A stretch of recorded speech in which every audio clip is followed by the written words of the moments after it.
Olá, professor Osvaldo! Olá, meu amigão, como é que estamos? Tudo bem? História firme. Olá, pessoal! Acompanhando o Brasil Colônia. Exatamente. Estivemos juntos na literatura de informação, estivemos juntos no Barroco e agora estamos juntos no arcadismo. Quer dizer, fechamos a literatura da colônia. Brasil não é mais colônia de Portugal e não é hoje, efetivamente, desde 1822, passou a viver, teoricamente, independente. Exatamente.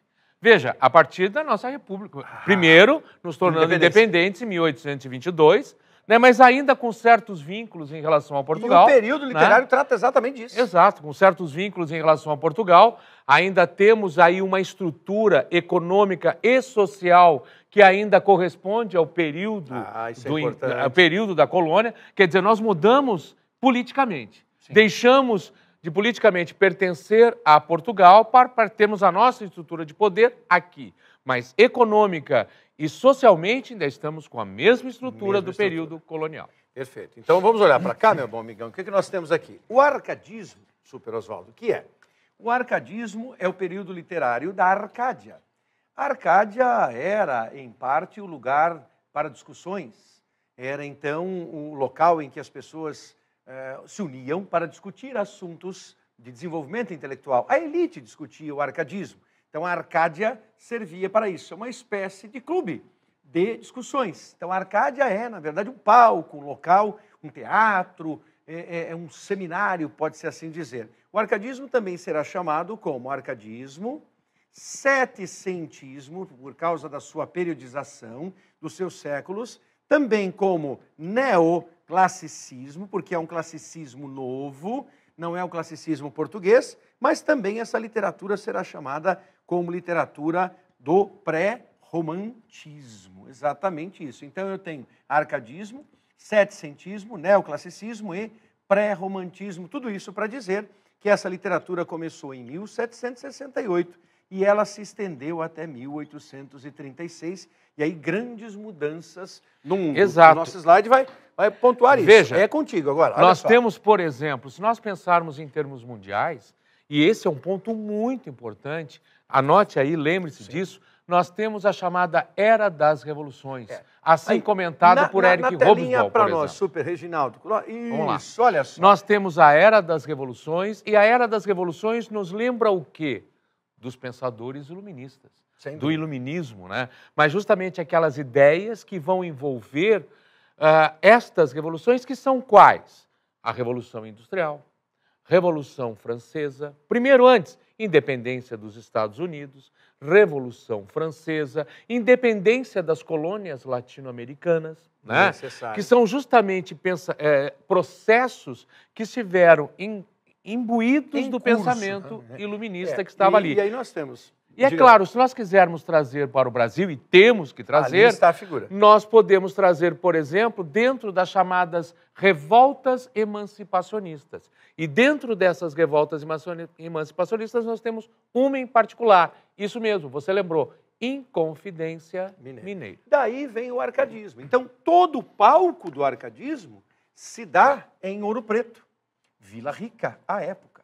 Aqui, os poetas inconfidentes, porque além de chamarmos como arcadismo, professor que está conosco, professora que nos acompanha, aluno que quer trabalhar com esse material, além de nós chamarmos como arcadismo, setecentismo, neoclassicismo, pré-romantismo, não se pode esquecer que o nome maior dessa literatura é a literatura dos inconfidentes. E ali nessa imagem nós temos uma inverdade sobre Tiradentes. Aqui temos a imagem que foi ele aparece barbudinho, aparece cabeludinho, aparece que é o próprio Cristo, né? É a nossa figura do Cristo, é aquele que morreu por nós. Afinal de contas, Jesus morreu pela humanidade, então, mas Tiradentes morreu pelo Brasil. Pela Inconfidência. Essa construção que se faz da imagem dele. Mas é bem importante ressaltar que essa construção feita da imagem de Tiradentes tem muito a ver com a República. Né? É justamente no momento da República e da construção dos símbolos nacionais brasileiros que a figura de Tiradentes, sem maior destaque e até deixado um pouquinho de lado durante o Império, vai se tornar a figura que vai ser o vulto da nação brasileira, aquele que nos representará. Né? Do ponto de vista literário, é impossível você deixar de olhar a história. Porque aqui a literatura apenas contextualiza o que a história trazia. Porque naquelas ruelas de Ouro Preto, que existem até hoje, as ruelas lindas, toda a pavimentação da cidade, a construção da cidade, um local que você deve visitar, Ouro Preto, mas vá com pelo menos 3 dias de reflexão para você perambular pelas igrejas, pela riqueza extraordinária, para você novamente refrescar a tua memória com pensamentos e visões sobre Antônio Francisco Lisboa, o Aleijadinho, mas mais do que isso, comece a entender que naquelas ruas construiu-se a liberdade do Brasil por intermédio dos juízes. Então você vai listar 4 nomes aí, Silva Alvarenga e Alvarenga Peixoto, menos relevantes, mas com importância sim. Menos relevantes por quê? Porque os 2 vultos que se levantaram antes e acima de Tiradentes foram quem? Cláudio Manuel da Costa e Tomás Antônio Gonzaga. Então você que se prepara para estudar, para rever, para refletir sobre o arcadismo, olhe a história e olhe a viva a contribuição desses 4 poetas. E lembre o aspecto representativo da Inconfidência Mineira, porque ela vai ser um movimento liderado tanto pela elite econômica quanto pela elite intelectual, das pessoas presentes ali. Lembre-se que a região de Vila Rica, a região mineradora, naquele momento é a região mais rica do Brasil. Com toda certeza. Com toda a riqueza posta ali. As nossas igrejas, quando nós falamos no Barroco, né, nossas igrejas repletas de ouro e tudo mais, vindo justamente dessa produção. Extraordinário. Exatamente. Quer dizer, e a partir daí, todos eles, e um dos pontos cruciais, preocupados com a famosa derrama, né? Sim. A possibilidade... Se a derrama vier, haverá Inconfidência, exatamente. Que era a possibilidade da cobrança de impostos todos de uma vez só, que apavorava a elite, principalmente. Claro, mas por que Portugal está ameaçando com a derrama? É importante que a gente lembre disso também. A pressão. Exatamente, a questão do ouro, né? E a necessidade que Portugal passa a ter de um mínimo aceitável de ouro que tem que chegar a Portugal. Né? E qual é esse mínimo aceitável? É em torno de 100 arrobas, aproximadamente, o que dá 1,5 tonelada, 1 tonelada e 700 de ouro. Tonelada. 1 tonelada. Isso por quê? Para que Portugal também tentasse se salvaguardar, coisa que não conseguiu da Espanha. Exatamente. Certo? Não conseguiu. Exatamente. Aí você tem nesse slide aqui o quê? O que o professor Oswaldo acaba de mencionar. Então nós temos exatamente as ideias, as influências da estética. Então esta marca aqui não é barroca, é uma marca Arcade. Por quê? Porque a influência que se tem é greco-latina. E, é claro, olha para o Renascimento. Aí é uma contraposição entre o racionalismo, que é a Arcade, e o barroco, que traz um sentimentalismo e também um sentimento de religiosidade. Até porque é importante, né, Marlos, colocar a ideia de que o iluminismo é um filhote, digamos assim, do Renascimento. Com toda certeza. Né? Daquele racionalismo posto no Renascimento e que vai justamente desembocar no iluminismo. Então, a relação é direta. Né? A relação é direta e, ao mesmo tempo, producente. Então, muitas vezes ficamos imaginando que naquelas madrugadas quentes e até certo ponto úmidas de Ouro Preto, de Vila Rica, à época, os inconfidentes escreviam. Sim, nós vamos tratar disso com a aula de Sociologia, vai tratar disso, das cartas chilenas, da sociedade se movimentando ao receber as influências. Por quê? É necessário perceber a movimentação das pessoas. Então, aí estão as características, não, Oswaldo, que nos interessam e que nós vamos tratar disso também junto à Sociologia. A formação moral e intelectual do cidadão a partir da discussão Arcade, ou seja, a partir do momento em que ele trabalhará com essa disposição de sair da cidade e ir para o campo. Exato. E eu queria só voltar num ponto, Marlos, que é o seguinte, lembrar o seguinte, que nós, historiadores, quando comentamos a respeito da construção da figura do Tiradentes, né, como herói da nação e tal, lembrar por que nós falamos isso, né? Porque você não pode ser anacrônico, não pode cometer anacronismos. E Tiradentes, quando pensou na Inconfidência Mineira, quando todos eles estavam voltados aos seus propósitos, eles não pensavam no Brasil que nós conhecemos hoje. Com toda certeza. Eles pensavam em Minas Gerais. Tanto que, lembre-se do nome, Inconfidência Mineira. Então, aquilo para eles era o Brasil deles e era o que eles queriam. A nossa ideia de ampliação dessa ideia veio na construção de um ideal republicano. Sim. Então, é importante que você tenha essa dimensão, tratada pelo professor Oswaldo, para perceber assim, a independência do Brasil foi o passo decisivo para uma consolidação que só se tornaria efetiva depois. A independência não trouxe essa consolidação de nação. Isso viria muito tempo depois. Não é à toa que o sentimento mais poderoso do romantismo, na sua primeira fase, nós trataremos do romantismo em seguida, foi justamente o sentimento de nacionalidade. Porque a intenção era mostrar, olha, nós somos uma nação. Nós somos uma nação, somos constituídos dessa forma e precisamos fazer o quê? Nós precisamos estar sempre a par do que ocorre em todo o processo desse país continental, como é o Brasil. E por conta disso, acontecerão. E por conta disso, inclusive, no primeiro momento da nossa independência, nós tivemos uma valorização da figura do índio. Com todas... Né? Isso! Porque ele vai significar a essência do que é ser brasileiro, dessa nova nação que está surgindo. Aqui está, exatamente, na sua fala, Oswaldo, carregada de razão, aí está, aqui a figura de quem? A figura do índio. Esse índio que brota aqui, junto com os nossos outros autores, vamos ver se vai dar certo a nossa canetinha? Vai, dessa vez vai. Esse índio que brota... Não deu não. Isso.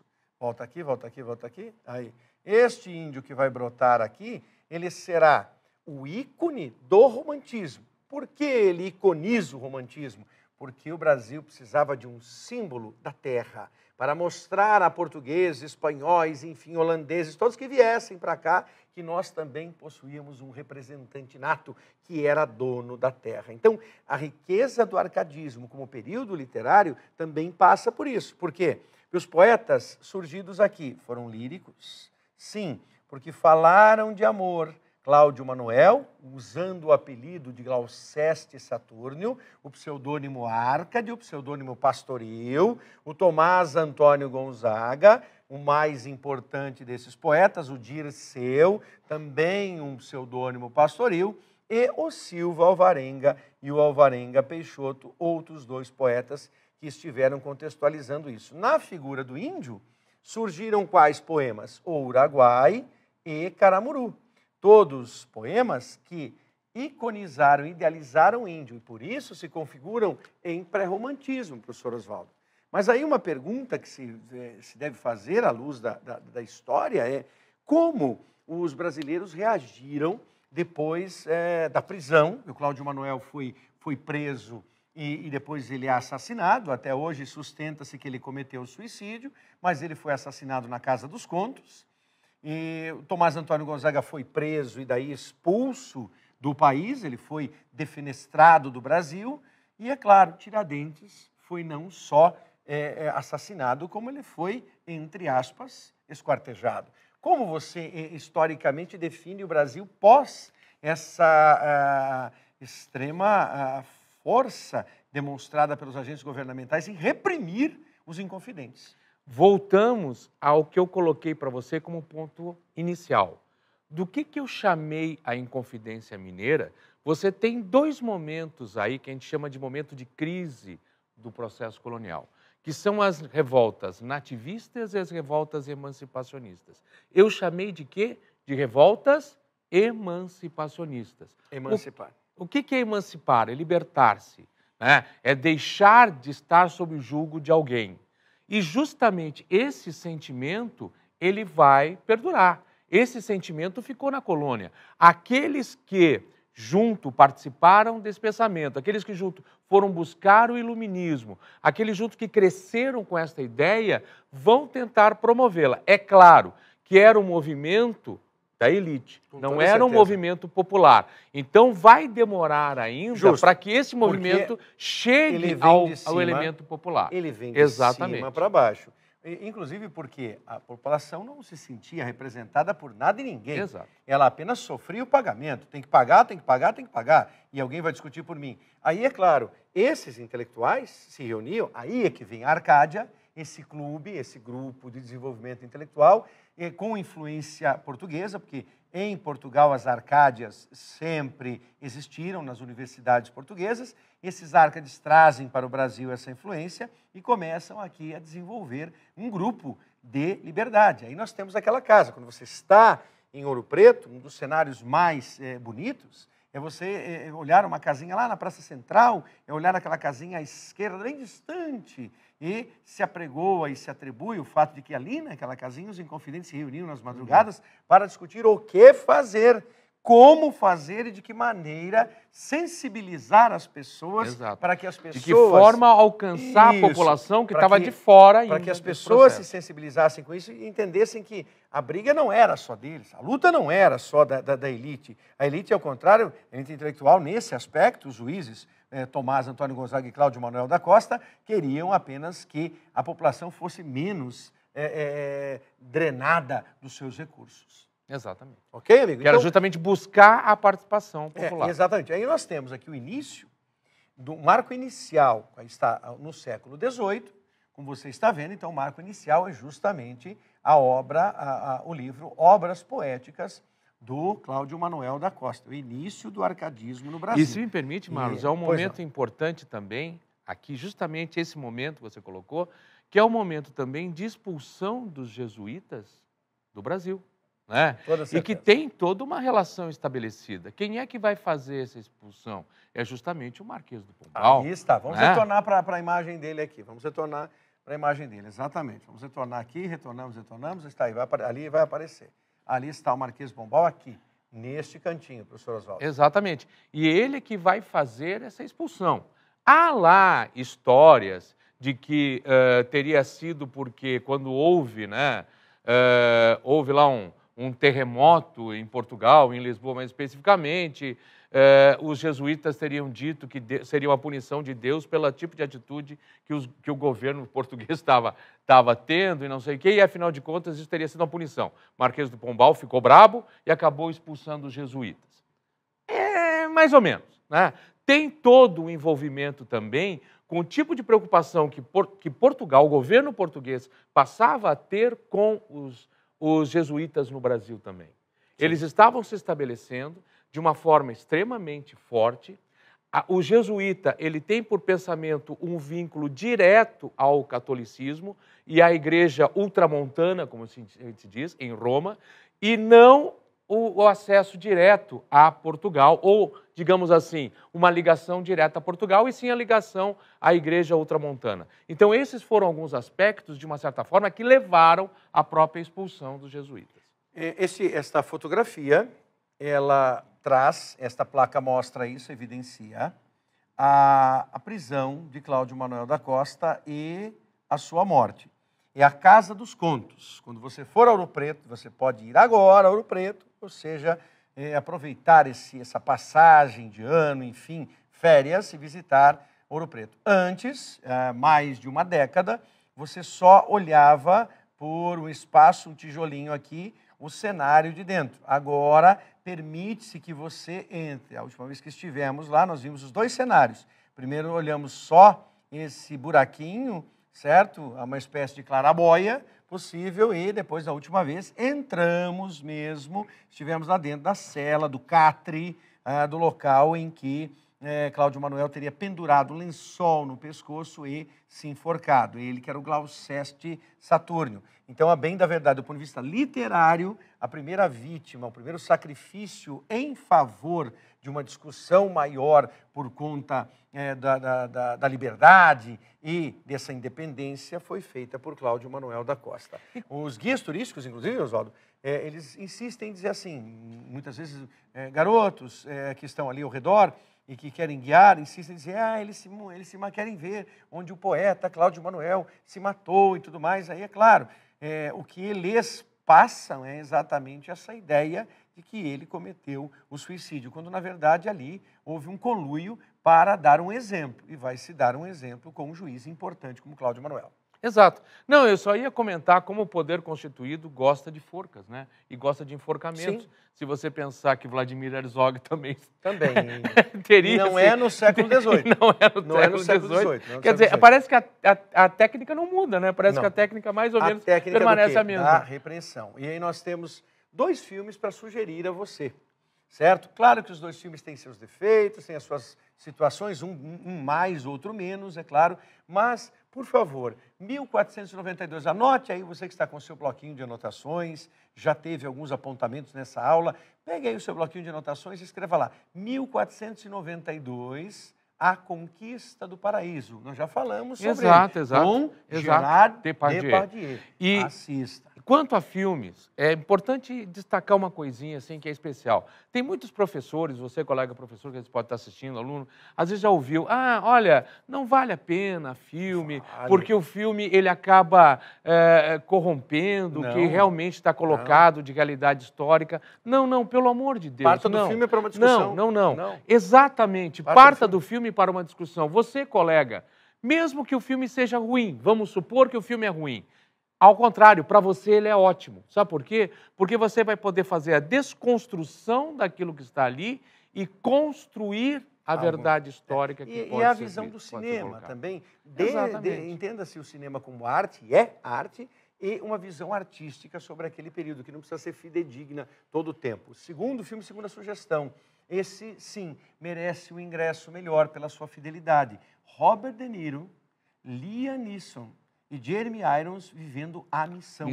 Então, este sim tratará do quê? Desta destruição do mundo dos jesuítas, ou seja, a Companhia de Jesus do suposto estado que os jesuítas estariam tentando criar. Então, a Companhia de Jesus começa a ser banida do Brasil. É isso, professor Oswaldo?